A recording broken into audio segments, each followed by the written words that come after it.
All right, good morning, guys. Welcome to Derita Matters meeting, September 1st. Happy fall. It's actually cool. And we're going to start today with introductions. And we'll go straight to Aisha, who is guesting from the city of Charlotte. So maybe let's start with you to introduce Aisha, and then I'll just call on everybody else so you know who's here. Thanks, Teresa, and good morning, everyone. My name is Aisha Sabor. I've met a number of you before. I used to serve as the Northwest Community Engagement Liaison with the City of Charlotte's Housing and Neighborhood Services Community Engagement Division, and I just recently transitioned to a new role on our Corridors of Opportunity team. So nice to meet you all. Thank you. Jeffrey Simpson. Oh, I'm up first. Outstanding. I know, somehow. I'm getting used to this. Outstanding. I'm Jeffrey Simpson. I'm president of the Farmington HOA. I'm not for sure what else to communicate, but glad to be aboard. Wonderful. Thank you.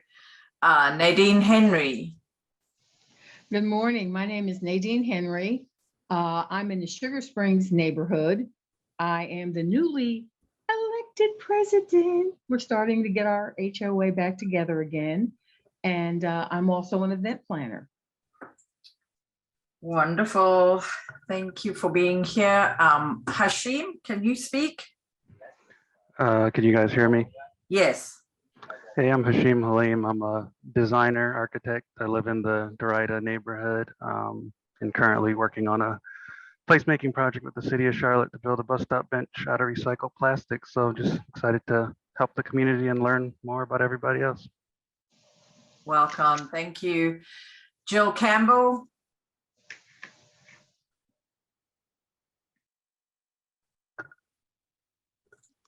Hi, good morning. Sorry, I hit the wrong button trying to unmute myself. Good morning, I'm Jill, and I am the president of the General's Point HOA off of Gibbon Road in Derita. Welcome. Mel Renner. Got to unmute. Yeah. Mel Renner, longtime HOA president of the Forest Pond community, 18 years, as a matter of fact.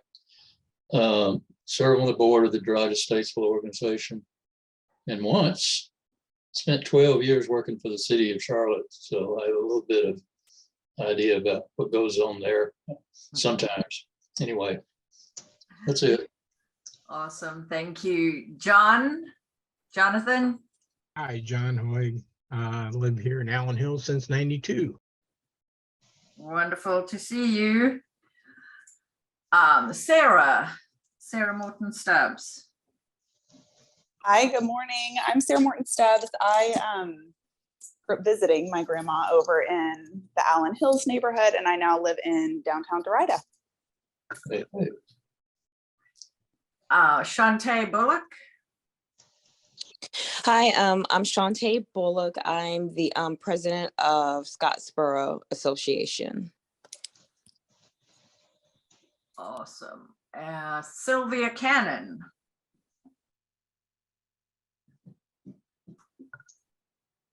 I'm Sylvia Cannon, president of Derita Statesville Road, and also president of Allen Hills, Cary Hills.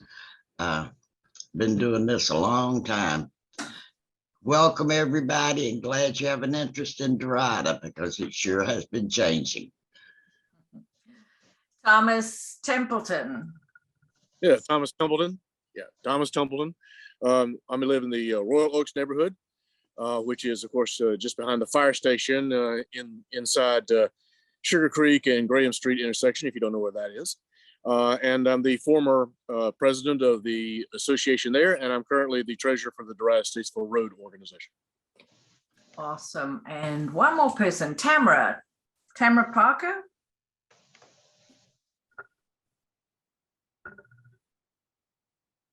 Tamara, are you there?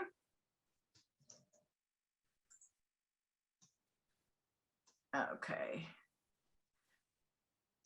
Oh, see my chat, sorry. Okay, Tamara says her mic isn't working. She's a resident in Farmington as well, and a past president of that neighborhood association. And somebody else just joined, Mario. We're just finishing up introductions.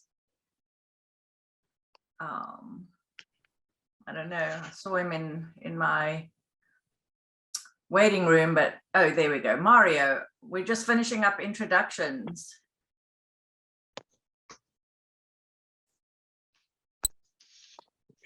No. All right. I am going to share my screen. Actually, I don't need to share my screen right now. We'll go straight to Aisha to present an update on the the Sugar Creek Playbook and the various things around that. So over to you, Aisha. Thanks, Teresa. Let me put this in presentation mode. Can you all see my screen? Yes. Yes. Okay, great. Well, it's nice to see everyone and understand who's with what association, for those of you who I haven't met before. Again, my name is Aisha Sabor. I work on the Corridors of Opportunity team now. This is my 4th week, so a new addition to the team, but very excited. And I just wanted to give a little bit of an overview of corridors, what we've been working on the city side, and what's next steps for Sugar Creek's playbook / implementation. So just as a refresh, the Corridors of Opportunity program is set to launch in 6 key corridors. So that is Betty's Ford, Roswell's Ferry, Freedom Wilkinson Boulevard, West Boulevard, Sugar Creek I-85, Graham Street, North Tryon, and Central Albemarle. And what Corridors of Opportunity is the city's commitment to long-term impact and equitable investment in 6 key corridors that have historically been underinvested in. And we are doing this through a very collaborative effort and approach to project implementation. So 8+ city departments are working on the Corridors of Opportunity program around the clock. Those departments are CMPD, Fire, Housing, Community Engagement, Planning and Urban Design, CATS, CDOT, and Economic Development. And the reason for this to be so cross-collaborative is to make sure that we are not working in silos and that we are leveraging subject matter experts in each of the departments, and also programs that are already existing and happening in the corridors, understanding what's going on and creating new opportunities where we can. So how does this team structure work? So we have the directors team, which is made up of directors from each of those departments that I just named. And they are really kind of the oversight team, but they kind of defer their corridors, expertise, and marching orders to Monica Carney Holmes, who is the executive manager of Corridors of Opportunity. She presented at the Sugar Creek 85 community update meeting on August 18th, and you all will see more of her and hear her name a lot. She recently hired a team with a community engagement lead, which is me. And so I'll be really the main point of contact between community groups, organizations, small business owners, nonprofit groups, and the Corridors of Opportunity Initiative. And then we just hired an operations lead. Her name is Walter Blackman, and she'll really be handling the day-to-day operations of corridors and budget and structure and how that is run. So in an effort, again, to be very cross-collaborative, we are working across 6 key themes, or as we call them, work streams. And those work streams are housing access for all, diverse and resilient economic opportunity, integrated natural and built environment, health, safe and active communities, safe and equitable mobility, and retaining culture and identity. And so these themes or work streams may sound familiar to you because they are themes based on the 2040 comprehensive plan. And we have departments that are on an implementation team that are working in each of these work streams to make sure that the projects that are pulled from the playbook or other initiatives are moving forward. The implementation team is really the team that is carrying out the work. So what we have been up to, and is this blocking, this rectangle blocking your screen? No, you're fine. Okay, wonderful. So what we've been working on since June, as I just mentioned, we restructured our internal team.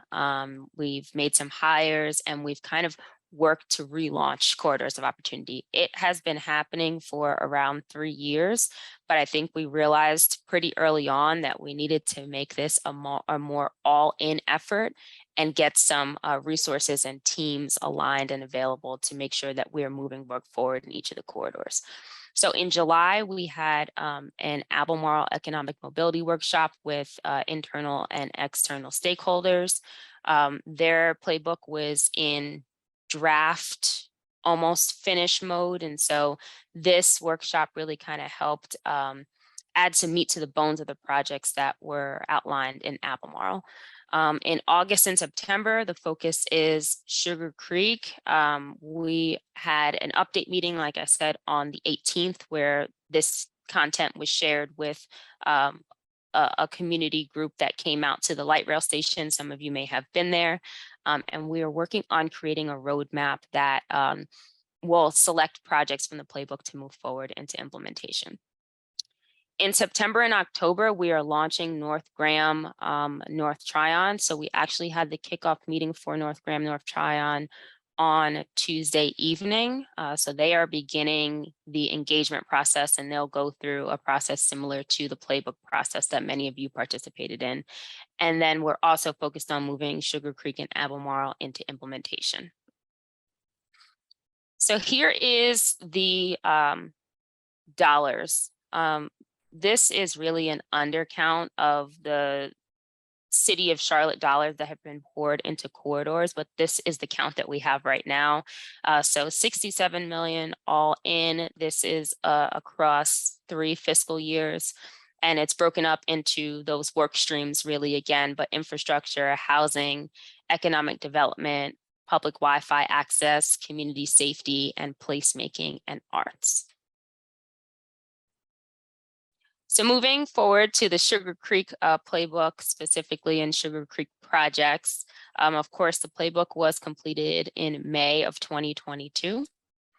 And out of the playbook, there were recommendations and priorities to improve community safety through reducing transactional crime opportunities. In response to that, we've launched a Safe Biz CLT program, which I'll talk about in just a second. And we also have some Safe Charlotte grants that were awarded. Improving pedestrian safety was definitely a priority for the community. So we are going to be installing pedestrian crossings on Sugar Creek, additional ones. Creating greenways with improved open space, of course, another priority. Those projects are to be determined. We'll be working closely with the county on figuring out how we can improve green space and open space in the community. And then, of course, enhancing business property. We have facade matching grants that are ongoing on a rolling basis and creating new opportunities to further develop the workforce, which is the Safe Charlotte grants I mentioned before. So this is where we are. I kind of talked about this a little bit, but in each of the corridors, Bettysford Road and West Boulevard are pretty far into implementation, which does not mean that opportunities are closed within that corridor, but they're pretty far into the implementation phase. ID5 and Sugar Creek are in between engagement and implementation, where we are working over the next couple of months to move both these corridors into project implementation. And North Graham, Tryon, and Freedom Wilkinson are really kind of in their infancy stages where we are beginning engagement and making plans for Freedom Wilkinson.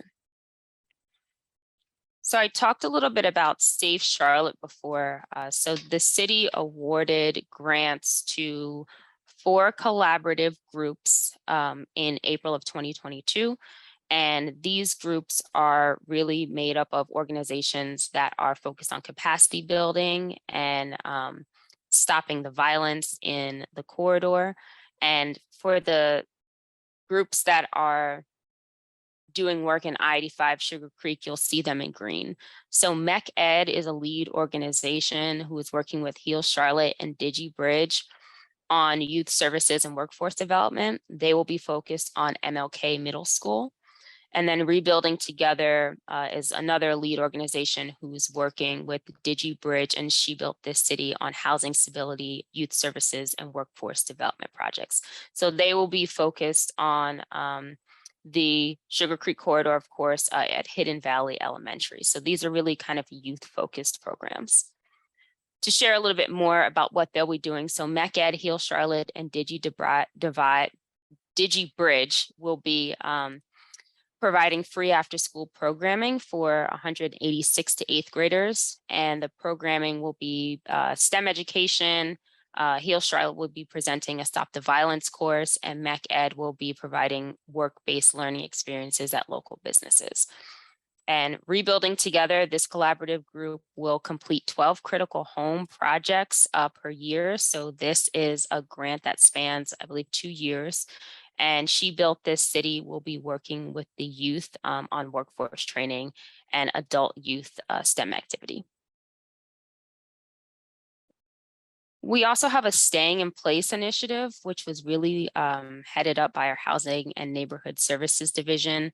And this approach is really a collaborative approach to provide opportunities for residents who want to stay in their home while preserving affordability.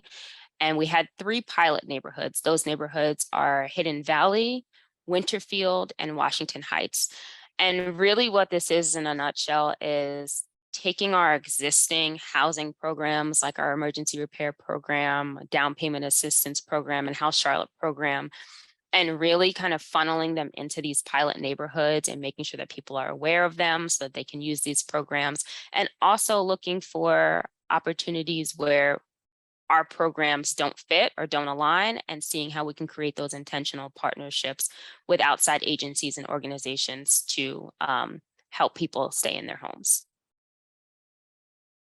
So transportation improvements, this is really the infrastructure piece of Corridors of Opportunity. We have streetlight improvements planned for Equipment Drive between North Graham and Mineral Springs, and on Reagan Drive between North Graham and the I-85 connector. So we will be installing new streetlights along the corridor, and this is set to be complete by the end of 2022. Similar in Sugar Creek, we have street lighting upgrades between North Tryon and Equipment Drive. And again, these are planned to be completed by the end of 2022. This is a map of where some of the pedestrian improvement projects are planned. And those will include the push buttons and safe crossings in the area so that people can safely cross the street. In terms of economic development investments, we are working with businesses in the corridor on facade improvement grants and security grants. So 610 West Sugar Creek, which is browsed by Kiki, which is recently opened, has applied for a business matching grant for $20,000 for facade and security. And we also have a facade and security business matching grant with 110 West Sugar Creek Road, which is the Continental Inn. And then our last pilot program that is underway is Safe Biz CLT. And really what this is it's a partnership with the businesses on the corridor. They will be installing cameras on their Duke Energy light posts that will be tied into the real-time crime center. And so this is a partnership with CMPD and the Real-Time Crime Center and the City of Charlotte. A similar model has been launched in Detroit. It's called Project Greenlight, and it started off initially with, I believe, 8 locations and has grown to over 200 plus locations who are participating in this security camera program. And their incidences of violent crime have been reduced by 23% year to date and 48% at the original locations. And their program keeps growing, which is certainly the goal for the Safe Biz CLT pilot program as well. Again, this is a partnership with CMPD, City, of course, and the Real-Time Crime Center. So what the Real-Time Crime Center is, it's really a technology-led policing. There are cameras already in place across the city that are being monitored. And so this just adds another opportunity for businesses to partner with CMPD and state-of-the-art security camera solution and create an overall safer community partnership with business owners. And so we have, I believe, 12 businesses right in the intersection that are going to be participating in the pilot. And it's set to launch, meaning that the installation should happen in the next 6 to 8 months. So that's an overview of corridors and the programs that are underway. We will still be working through the playbook to figure out what additional projects can be moved from the playbook into implementation. And so I wanted to stop here, leave my contact information. I hope to meet with you all regularly and to provide updates and make sure that you all are engaged in the process. But I will stop here. And if you have questions, I will do my best to answer them. And if I don't have the answers, I will get them for you. Wonderful. Thank you, Aisha. Absolutely. We do this meeting the first Thursday of every month. So that's kind of a standing invitation if you ever want to pop in. Anybody got any questions or comments on this? Aisha, one question about you mentioned something about greenways as part of this overall project and things. There's a new townhome project going on at 15. It's called 1515 Cannon, which is right off of Cannon Road, which runs between Sugar Creek Road and Graham, right there. Mm-hmm. And as part of that project, when they announced or launched that project, there was supposed to be a small greenway area as part of that project. As they, right now they're right in the middle of constructing things, but they've already got people moving into some of those townhomes. For the future going forward like that, is that something that you guys coordinate with maybe the companies that are doing that to really get that off the ground? Because I mean, like right now it's just a lot of red dirt over there in some cases, but going forward, is that something you guys do concerning this project, or is that outside your scope? So that would not necessarily be part of corridors of opportunity, but I can certainly check in to see like how the city is partnering with developers as they are building these complexes and making those agreements with the community for certain amenities. We can certainly kind of layer that into this program. Right, and then there's also supposed to be a small park as part of that, and that's one of the things that we just don't have around here is enough park area and things for kids. Mm-hmm.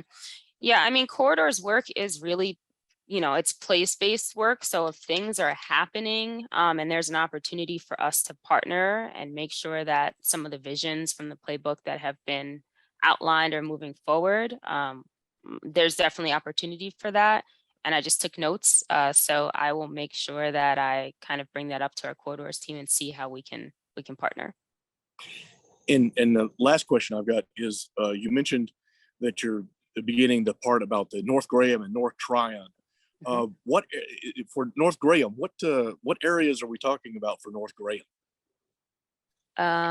Let me actually, see if I can pull up. So for North Graham, the area of influence really includes 7 neighborhood profile areas. So it's approximately 3,600 acres. And it's going to go from Graham Street, begins at Graham Street, goes down to Keswick Drive in the Lockwood neighborhood, and ends at North Graham Street's intersection at I-85. So it also travels kind of southeast along Atondo and through the corridor's industrial area.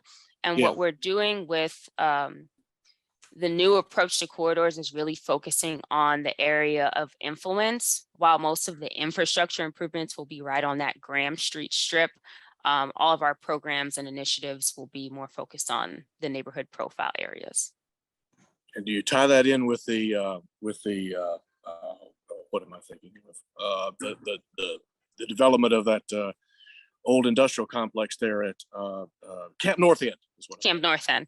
Yes. So Camp North End owners will be really engaged in the process, I'm sure. The engagement process. They are they attended our kickoff meeting and definitely have obviously a vested interest in the corridor. And so they'll be key stakeholders throughout the process. Good. Thank you. Sure. Aisha, you said, if I understood you correctly, that it would come from basically downtown or where Statesville comes in up to 85. Yep.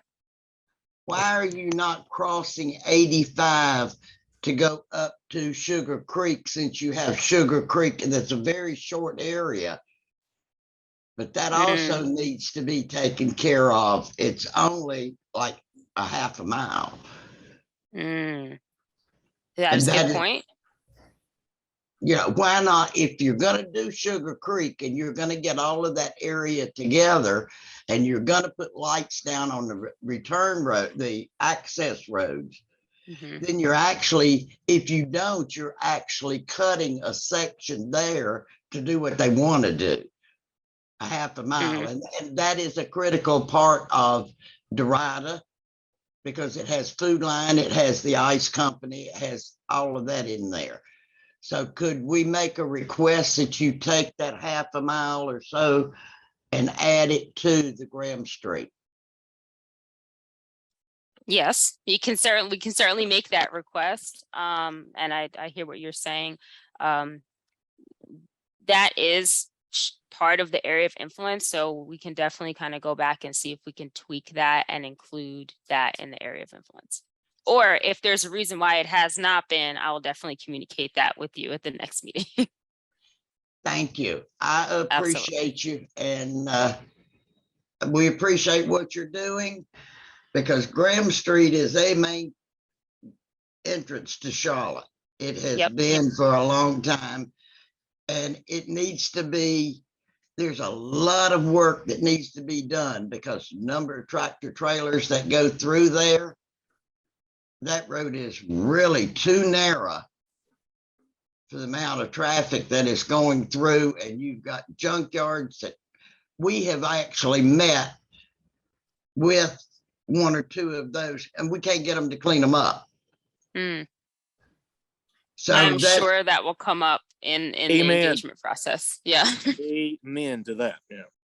Yeah, I would agree that all of that, Aisha, is centered around the 85 and North Graham exit, which I think it's a real concern that cleaning up this Sugar Creek 85 exit may quite realistically push stuff to that which is falling through the cracks as we look at these corridors. And it's a connection between two corridors, really. And maybe at least should be kept in mind as like, you know, a holistic picture as city, all the different departments are looking at it, that little section of Graham Street doesn't just fall through the cracks. Yeah, that's really great feedback. And I'll certainly take that to the team and kind of see how we can make sure that that piece does not get left out. Thank you, and thank you. Yeah. Absolutely. Thanks, guys. Anybody else got anything for Aisha? Stop sharing. No, but Aisha, thank you for being here. Yes, thank you. It's been a pleasure. Thank you. yeah, Aisha, real quick, with regards to the, was it the safe, this is Jeffrey Simpson, with regards to the safe biz, okay, I understand they're putting cameras on the poles. Right. Is that only for businesses, or can that also be incorporated for different neighborhoods? Right now, the focus is the businesses right in the intersection. But again, this is the pilot. So I do think there's opportunity for expansion. I'm not sure how far into neighborhoods, but that has been a question that's come up before. So it's on the radar to kind of figure out how this pilot can expand. Great, thank you. Absolutely. And I do have copies of the hard copies of the Sugar Creek Playbook. If anybody wants a hard copy to look through, I have a couple, and you can probably get some. And of course, it is online. You can go and read the PDF, and I'll post the link when I do the slides. But if anybody wants a hard copy, let me know. I grabbed a couple, and I'll gladly share. And I have a few left too. I think I have 3 left. And if there's special requests for additional printed copies, we can do that as well. Yes, can I have one, please? Yes, it's Miss Sylvia Austin. Hi, this is Tanya Faison. I'd like a copy as well. Gotcha. This is Nadine Henry. I'd like to get a copy too, please. Will do. Thank you.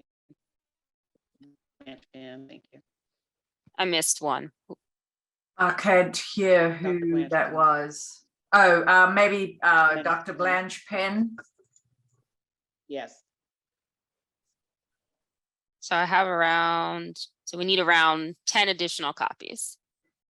Yeah, I saw 4 from the right now, but yeah, 10 probably would be a good number. That way we can share them around. Okay. And Teresa, I'll coordinate with you yeah, on getting those out. Okay, awesome. Thank you. Absolutely. All right, folks, I think we can move on. Aisha, you're very welcome to stay. And if I can figure out how to share my screen. Thank you all. I'm going to jump to another meeting, but it has been a pleasure to be with you this morning, and I will be back very soon. Awesome. Thank you very much, Aisha. All right. Have a good one. Thank you. Okay. Can everybody see my screen? Somebody say yes or? Yes. Yes, thank you. Yes. All right, let me move on. I'm trying to keep this under an hour. So the first thing I have is just an update on the bench project. And I'm not sure if Hashim is still here, wants to say anything. Oh, good. I made a couple of slides with the pictures that you sent. Do you want to tell us about them, or do you want to keep going? Sure. So me and Hadia, my partner with Inspired Plastics, we've been spending the past month just experimenting with the shape and the actual construction of the bench. And we're glad to say we produced our first half-size prototype, and it's pretty strong. I even laid on it. So it's good news there. We're 16% of the way to our goal of collecting plastic bags and bottles. And there's an example of a collection bin at Derita Church. So yeah, everything's going well. I really appreciate all the support I've gotten so far, and just keep going. Thanks everybody for your support. Thanks, guys. I did not realize the whole bench was going to be, including these parts were all going to be recycled plastic.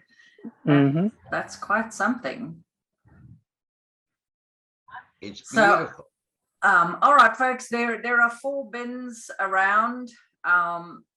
if you're in the Allen Hills or anywhere inside Nevin and North Graham and Sugar Creek, there is one here, so you don't have to get out onto the main roads at 5211 Manning Road. It's on the porch. It's not getting much action, so just remember that that one is there.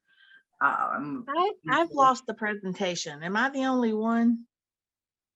Maybe. Is everyone seeing the presentation? Oh, I found it. I found it. Oh, okay. I'm sorry. Can we go back to the map or where you show where the grids are, just so I mean the bins are, just so I Yes, can take a quick sure. screenshot? Yeah, so the one Derita Presbyterian is probably the easiest to just boogie into. Food Lion, is that actually a collection box like this, or is it just their collection? They have their own bins, and they've allowed me to take from theirs. Yeah. Okay. But in terms of people dropping off, they could drop off there, or better to drop off at one of these other locations? I mean, I prefer either Derita or my place, but yeah, Food Line works just fine. Okay. Did you get that, Jill? Yes, I got it. I have bags in my car now that I need to drop off. I just wanted to make sure I knew where to go. So thank you. Awesome. Okay, wonderful. Thank you. Yeah, I've been recruiting all my friends as well, so I've got quite a collection. I need to get to the right place as well. All right. Next, I have a couple of openings and things that happened in downtown Derita. This is the slightly renovated building. In fact, the interior has been substantially renovated for this Wellpath Community Care Center. They had a big grand opening with the ribbon cutting and a lot of luminaries speaking. I don't know. I've heard from some in the community some concerns about how this is going to impact us. It's open and operating. I took this picture yesterday, so there wasn't much going on there. So that is one business. That was a long, kind of underused building. Players used it for storage. So it really didn't have much activity, but it has a big parking lot, and it's a sizable building. So vacant buildings are a real drain and drag on a commercial area. So happy to see tenants in there, and we will watch and see how that fits into Derita. The next one, same story. This long, vacant, dilapidated, falling down building has been renovated, and all the new tenants seem to be close to opening. Certainly Tienda Los Arcos is open. It's a really fun place to visit. They've got a lot of interesting things and very packed shelves. So definitely worth looking in. The owners are actually neighbors right here in Allen Hills. So, you know, it truly is a local business. Check it out. I haven't seen much activity. I really do like all the color and the way that they're just improving the look from the street. Lavish smoke shop. I didn't see any signs about actual opening, but they're definitely showing signs of getting ready. And then the other little space on the other side, same building. And this is across from the post office, if you don't know, but I'm sure you guys know this building. Williams Florist. And again, I haven't had a chance to meet anybody over there. Nadine led the charge on meeting the owners over here. So thank you, Nadine. And anybody, you're welcome to stop in and introduce yourselves and let us know. invite them to attend these meetings, etc. Let's welcome these new businesses. And then in the shopping center, couple of things we mentioned in past months that are open and operating now. The senior medical center, which I think did we talk about that, Nadine, last, or we talked? Yeah, we did. We talked about that. You went to the opening. We did. And Furniture Palace is now open and running. And then I'm very excited about Sea Hut. This is a long running business. They had their business in Monroe, but they happen to live in Derita, if I'm not mistaken, or very close. So they have moved their business from Monroe into downtown Derita. It's right next to D-Town Wireless. It's a little sit-down place, very nicely decorated. I wish I had taken more pictures on the inside. Excuse me, Teresa, where'd you say it was? It's in the same complex where, so it's kind of where the old Subway used to be. I got you. Yeah. Thank you. Yeah. Very, very nice, fresh seafood, never frozen. They cook it to order. They had a very, very successful business there. So I'm excited, and a lot of their fans from Monroe planning to find them here in Derita. So go check them out. Did you say it was open already? It was. I went last Friday, and certainly they were, but it's, I'm hoping they're adding a bit more color and light to their actual facade, because it does not look open.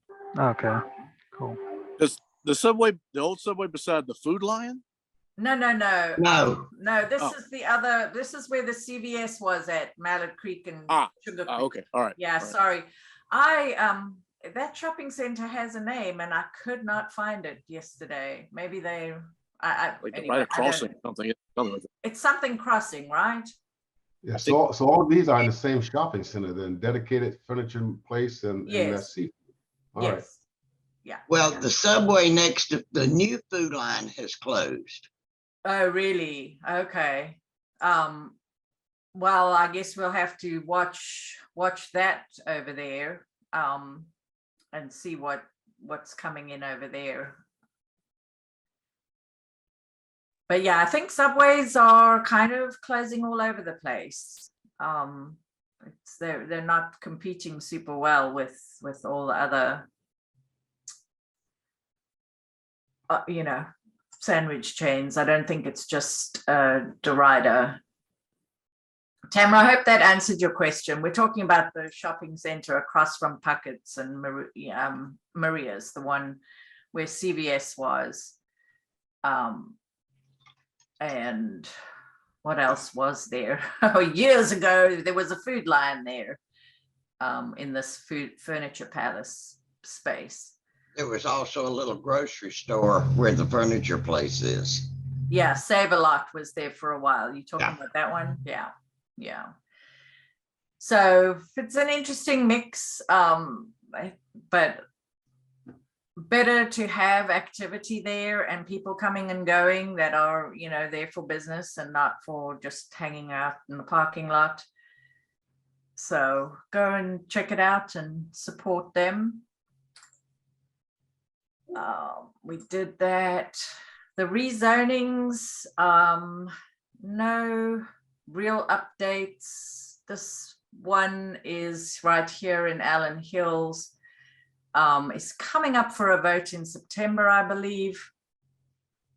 And all the links are here, so you can go and look at the progress, the reports from all the different city departments, etc. I didn't have a chance to see if we've got new rezonings in the area. So I just have the same ones. Oh, this one, Sylvia, at I started to say 115 and Gibbon Road. I started to say there's one at to Yeah. corner Gibbon Road and 115. No, they said, when I looked at the site last month, there was nothing there. And maybe it's because our meeting was right at the beginning of the There is a month. sign now. There was not a sign when you first had it, but there is a sign up there now about the Yeah, rezone. the thing is, they had their public meeting on August 3rd.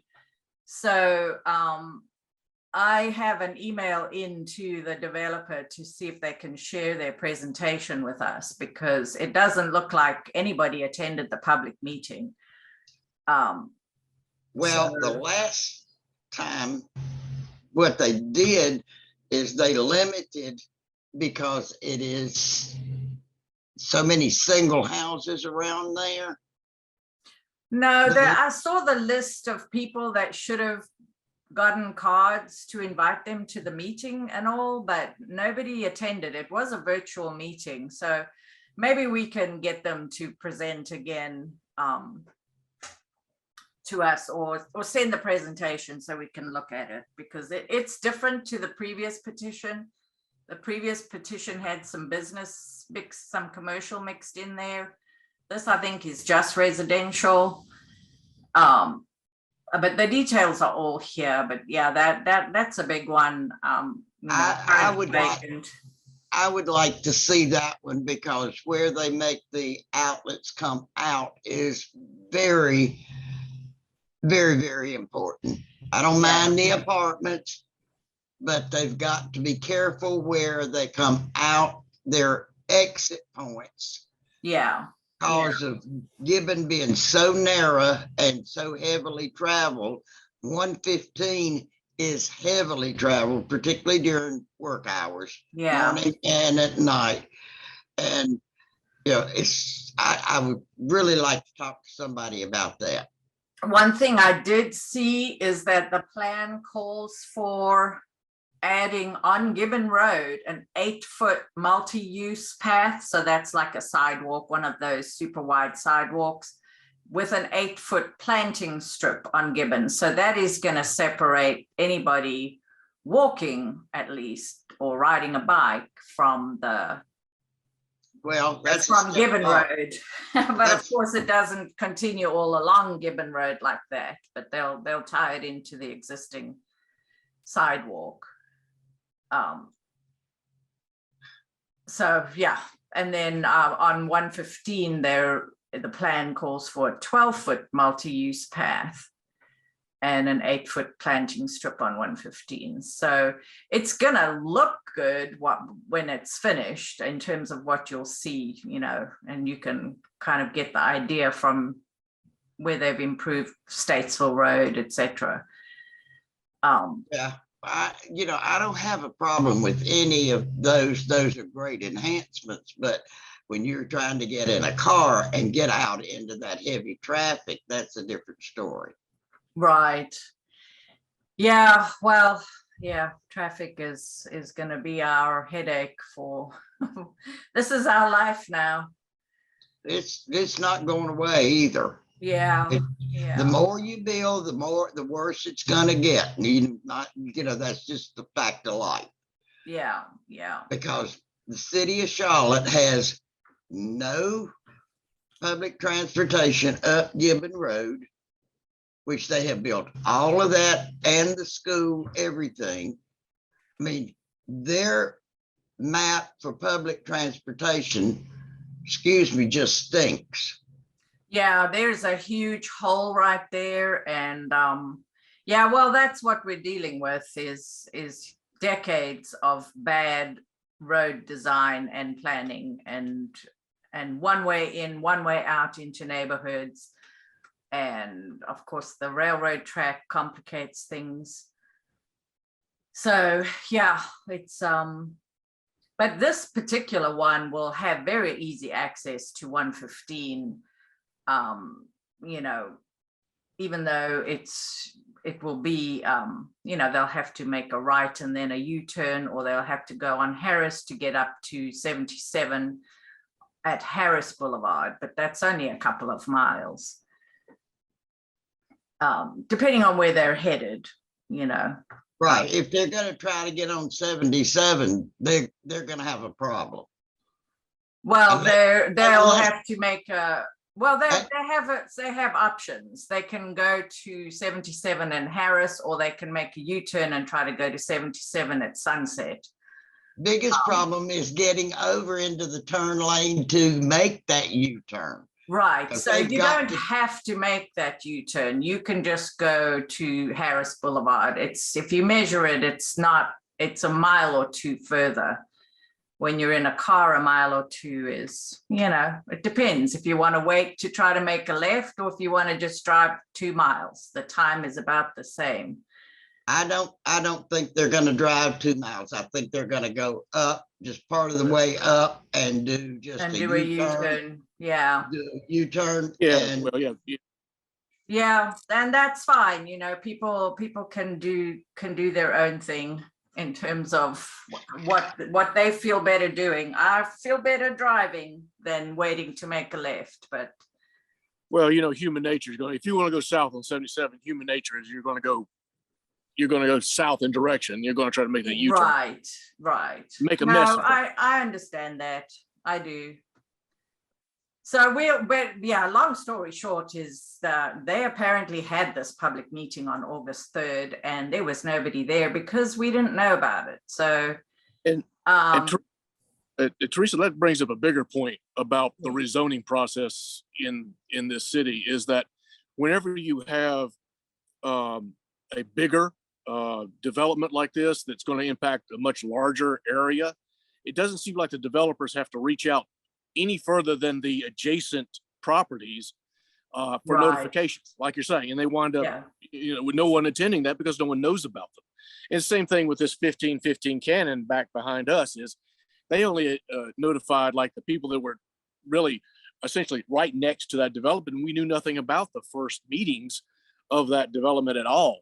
And it seems like if anybody comes across any officials involved in that, you should make it a point that when it's a larger development like this that has more of an influence to the area, that the developer should be required to reach out further than just the neighboring properties. I agree. Yeah, well, the sign is there. They do the sign. They only do the postcards to those neighbors that have been identified. But that's a statute. So that's law that needs to be changed if we want that. And then we have to be careful what we wish for, because you have more and more people weighing in, and honestly, most of the time it's just hell no. I don't want to see anything. Well, and there's probably good reasons why there's a hell no. It's unfortunately, like you're saying, like Sylvia's pointing out, it's a huge impact for the traffic in the area and just trying to get around. And the city is not stepping up to prepare the area either. So it's got to be a joint effort, and it's usually not. So. Yeah, no, I understand. These are growing pains, and unfortunately we don't see the end in sight. But yeah, I will let you know if the developer responds to that, or we'll try to get them on to tell us what they have planned. The link does have some maps and drawings and things. Which I don't know if you can see my screen if I go to that. Can you see, did my screen change? Yeah. Okay. So see there, you can see they've got a report on the community meeting. But it was virtual, and I don't know, and actually I was trying to see if I can see some kind of site plan. Oh wait, site plan, there we go. They've just changed the way the site works. So it's much better, but I'm still getting used to it. So there's the site plan. This is 115 over here. Teresa. There's egress there. Yeah. I would agree with him wholeheartedly concerning the neighborhood need to get more active involved in it. Yeah, That way your approval rate will be more successful, will not have a bunch of backlash at things done. Because sending a few letters and things out is not getting the job done. And that's why they say hell no. yeah, right. No, I agree. So, you know, that's partly why we're doing this. There is this rezoning, and the community meeting was not well attended at all. And I'm not sure, I mean, I don't know that there was anybody there. It was a virtual meeting. I have reached out to the developers, so we'll see if we can get them to have another meeting. Most of the developers want to meet with the community and want, you know, but everybody is trying to balance the need for more housing and Teresa, all these needs. Teresa, what I'm Yes, saying, sir. don't dismiss his concerns. They're I'm not 100% dismissing valid. anybody's concerns.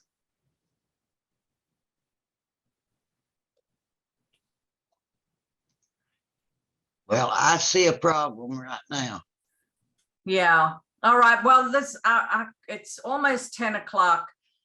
If you guys, you can click on those links, Sylvia, they'll be in the slides, and you know. Okay. Thanks. We'll Thanks for all. Yeah, we'll have to go and present to them, you know, what our issues are.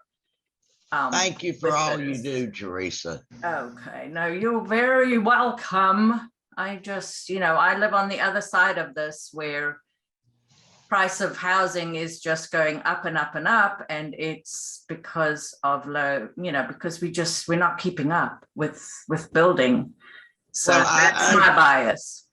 I understand that, you know, but I also, my concern is safety.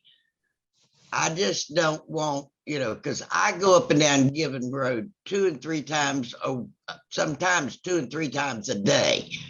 Yeah. I know what the road is. I know where the backstops are. I know where the safety concerns are. And mine is safety more than anything else. Right. That I want to see on that road. You're not going to stop progress. You're not going to stop the building. But at least we can make it safe and go forward. Right. Okay. Well, I'll let you know what I hear on this, but you guys can go and click through all that and see what's been done so far. It's still in the very early stages, but somehow that community meeting just, I don't know. And that is an issue, because the neighborhood leaders that are within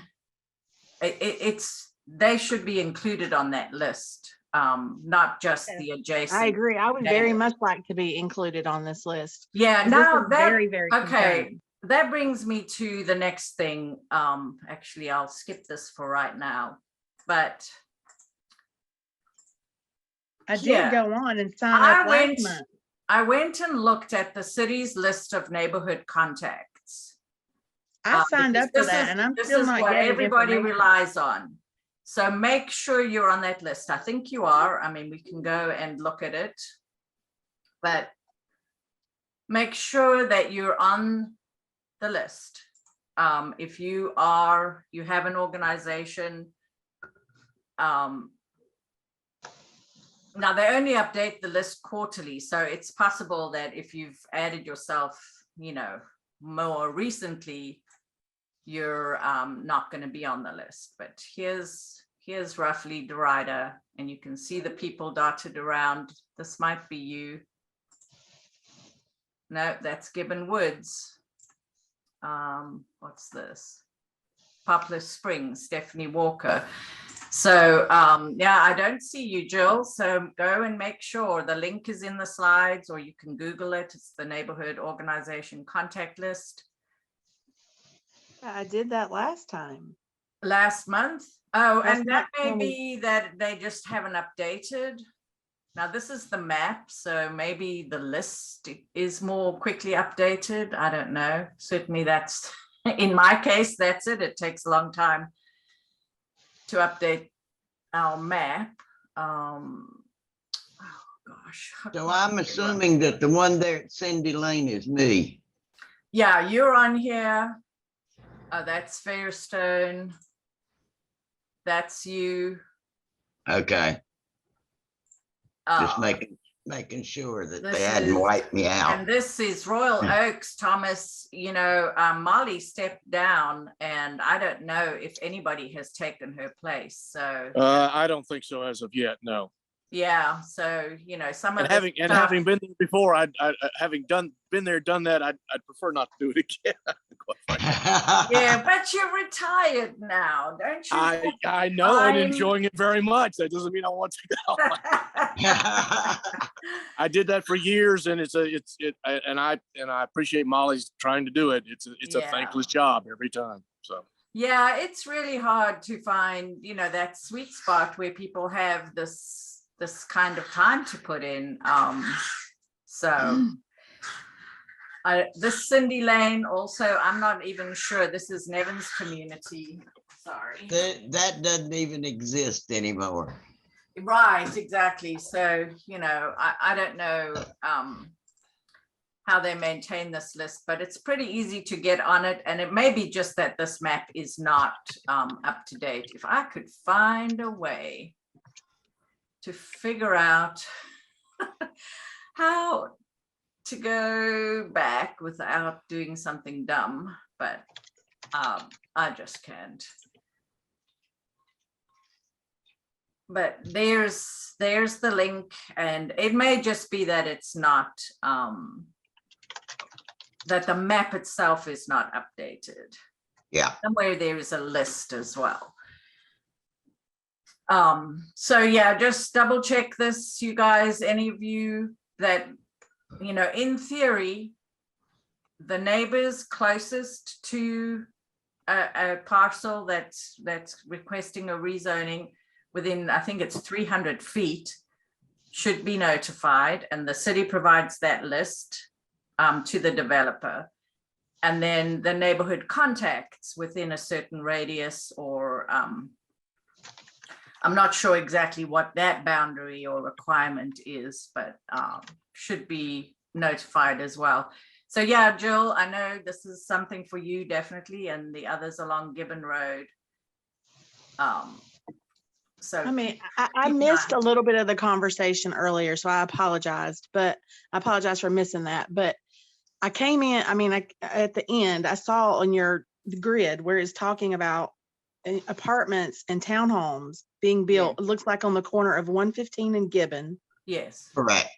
I mean, Gibbon Road can't not handle any more traffic at all right now. It is already insane. And I apologize for my abruptness, but it's real.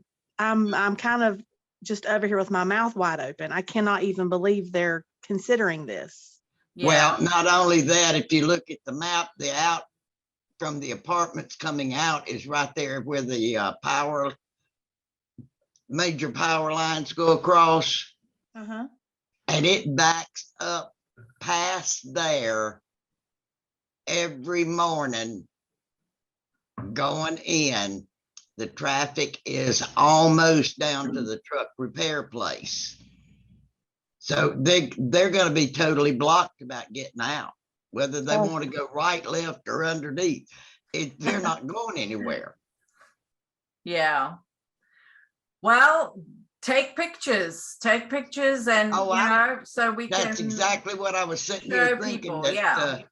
You know, when I go up, because I got to go pick up the boys and take them to school one day next week. Yeah. Which means I'm out there early. Yeah. Yeah. I'm probably going to have a camera out there just working away. Okay. Well, stay safe. Oh, I will. All right, guys. I think we're going to move on just a little bit, but keep that on your radar, and we'll, you know, there's several more steps, but definitely meeting with the developer would be one of them for sure, because what you don't want is, you know,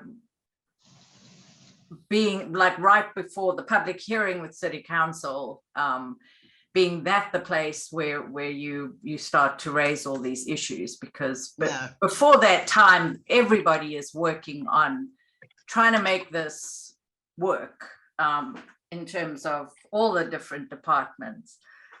So yeah, we'll work on that. Next update I have real quick is swearing in for our new city council is September 6th.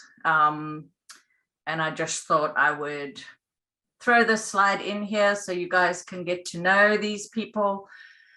Some, of course, have served for many years in different capacities, Malcolm Graham, but this is his second term right now on City Council for District 2, which is this blue area. Nevin Road, roughly, and the creek over here. That's the boundary, but you know, most of Derita falls into District 2.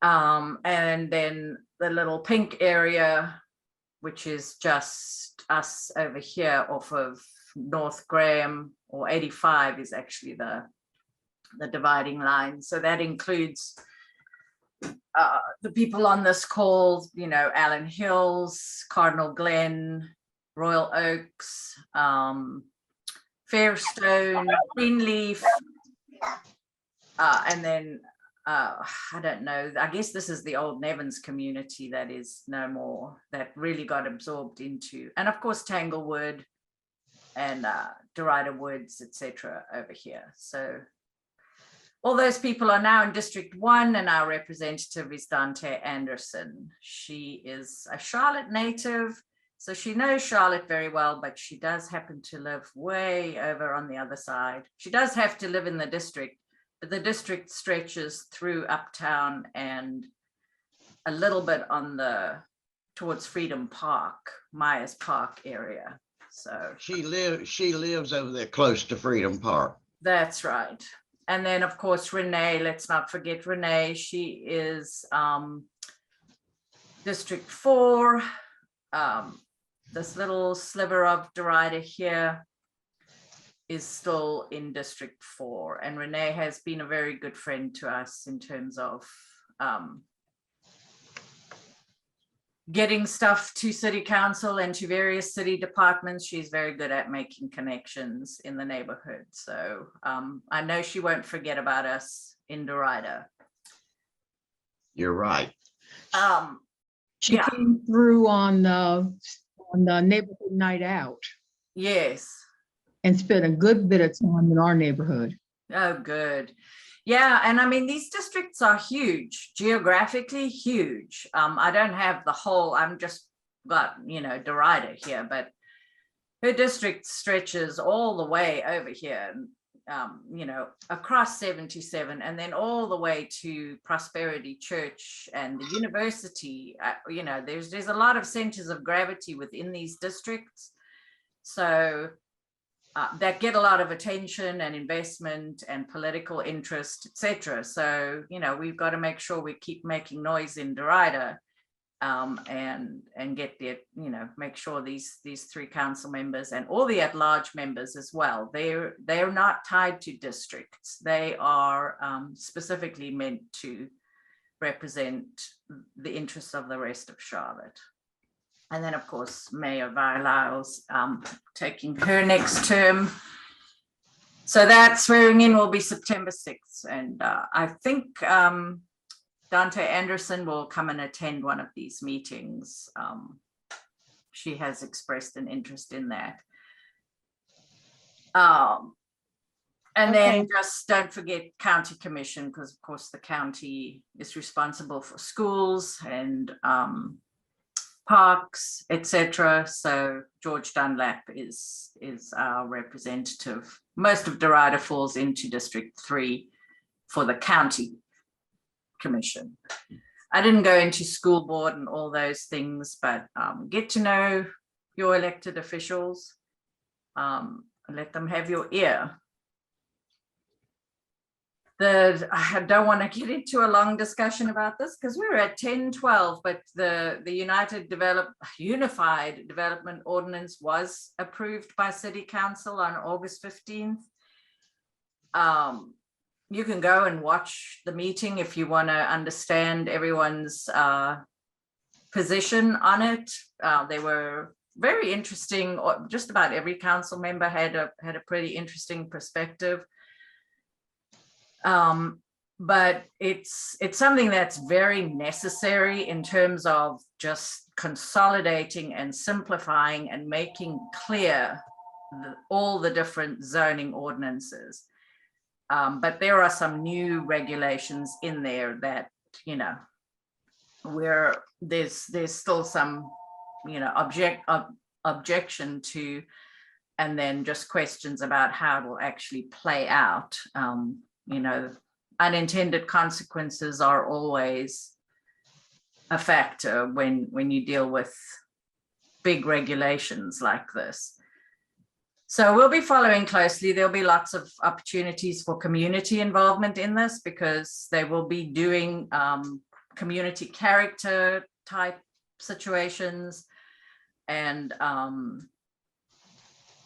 overlays, you know. So keep an eye, go and sign up for whatever updates you can get to stay in the loop on this, because the city has invited participation on this for 6 years.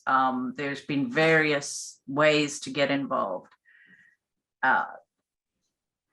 And now, you know, the ordinance is passed, so there's an opportunity to influence how it actually gets applied in our neighborhoods. And that's just a little summary of how the zoning is organized. It's organized now into place types, and then there'll be various types of zoning that are permitted within those place types.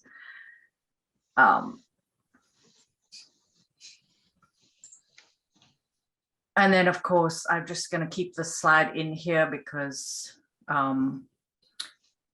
the revaluation process is underway. We should get notice about our new tax value, but just understand that that will not be an indication of what your actual tax will be, because the rate will be set by the county and the city, actually. This rate will likely change because the values are going up. Most likely the values are going up a lot. We've seen values go up about 40% since 2019 alone. So, you know, on the one hand, yes, if you're a homeowner, your asset value has gone up a lot. And of course, the flip side of that is that your property taxes also go up. So I'm just going to keep this slide in here, and as we have questions, and I'm always available if anybody wants to just talk through, you know, the value, if you want to challenge the value that the city comes up with, stuff like that. I'll be glad to do that. But our values have gone up, so prepare for an increase in taxes. Right now we're paying about 1% of our value in taxes. It's like 61 cents to the county and 34 or 35 cents per thousand. So just keep an eye and reach out if you've got questions or concerns on that. But that is coming up, and I'm sure there'll be lots of questions when people start to get those notices from Sharmak. We went over that already, so reach out also. Aisha, I think, would be a good resource to answer questions on this list of neighborhood contacts. Although she's on the corridor side, Randy Harris is another person who's in, you know, actual community engagement with the city. And that's the department that maintains this list. So make sure that you're on the list, guys. And that's all I have. If anybody has anything to add for general discussion. Yes, I do. Time is 10:18, so Let's just keep it short. Yes, Okay. Farmington is still District 2. Jeffrey, just sorry. And sure, and not last night, but the night before, we experienced 3 volleys of gunshots. Each section was about 10 shots or more. And I'm thinking it was right next door to me. I got calls from the back of the neighborhood and texts from the back of the neighborhood. So I called the Charlotte Police Department. They did send somebody out. They could not find anything, but we were told that everybody who hears a shot in future call so that they can do a triangular to see exactly where it was. But it was extremely upsetting because I swore it was in my backyard. Scary. And I understand there were several areas that had this situation. That's all. All right. Well, they tell us always to call 911 when that happens, because it also allows them to kind of triangulate the calls to maybe focus on a location where it might be. But yeah, that's very scary. Goodness. Which brings me to the next thing. Next month, I will be out of town.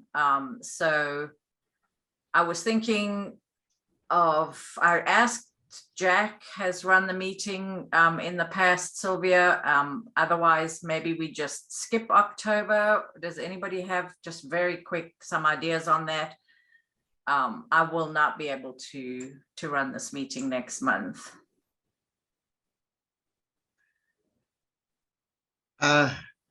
I'd say if Jack can run it, let him run it. If he can't, then we just Let it go. We got to I skip agree. it. I agree, sir. I do too. I don't know that there's any, I'm making a quick judgment, but I don't know that there's anybody except maybe Mel that would have the stuff to show, like things that you're showing and all of that, you know.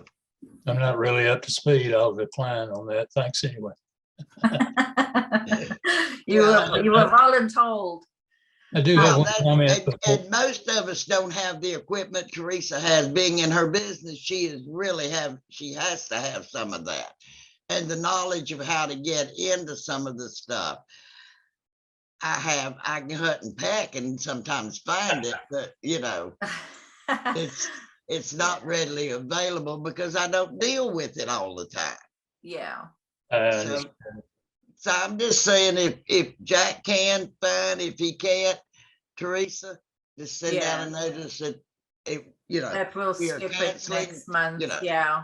Yeah. Now the thing that we might have going on is that rezoning that we may want to just communicate, but we can always communicate via the email list. So you guys are all receiving the email updates from DeritaNews@gmail. So yeah.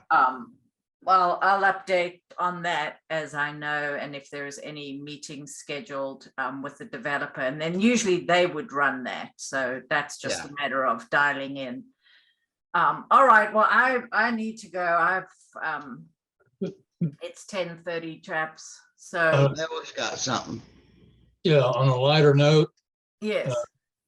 My significant other is now a Derita resident for over 4 years. She is going to attempt to plug in, as she did last year, to the yard art event, and that goes on this weekend. Oh, that's this weekend. Okay. And the yard art event is just that. It's yard art. The truth of the matter is, Gail tends to have yard art all year long. But anyway, for what it's worth. Yeah, thank you. Thanks for that. I forgot about, well, mainly because I cannot believe it's Labor Day weekend already, but there it is.